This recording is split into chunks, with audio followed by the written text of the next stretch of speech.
మేడ్చల్ జిల్లా Shamirpet police station పరిధిలోని జగ్గంగూడ గ్రామంలో దారుణం చోటు చేసుకుంది. అద్దెకు ఉంటున్న భార్యాభర్తలు ఇంటి యజమాని అయిన వృద్ధురాలు శివరాములమ్మను బర్త్డే పార్టీ అనే ఇంట్లో కట్టేశారు.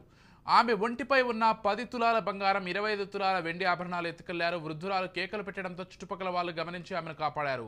స్వల్ప గాయాలు కావడంతో ఆమెను ములుగులోని ఆర్వీఎం హాస్పిటల్కు తరలించారు. ఘటనా స్థలానికి చేరుకున్న పోలీసులు కేసు నమోదు చేసుకుని దర్యాప్తు చేపట్టారు. ఇక భార్యాభర్తలు వారం రోజుల క్రితమే అద్దెకు దిగారని, వాళ్ళ ఇంట్లోకి సామాన్లు లేకపోతే వృద్ధురాలు ఇచ్చిందని స్థానికులు తెలిపారు.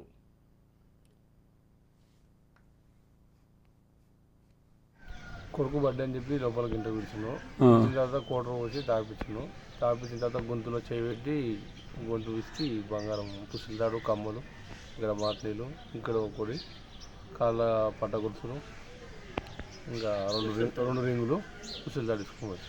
మొత్తం 10 తులాల బంగారం, 30 తులాల పట్ట గుర్తులు. మా గుంజినప్పుడు ఇక్కడ చెవు ఇది అయిపోయింది, ఇక్కడ ముక్కు అయిపోయింది, అందుకే బ్లీడింగ్ వచ్చేసి ఇప్పుడు ఆర్వీఎం హాస్పిటల్లో సార్. తీసుకోవడానికి ఇబ్బంది అవుతుంది, వెంటిలేషన్ మీద వేస్తామని చెప్పారు. మాట్లాడడానికి మింగనికి ఏమొస్తుంది.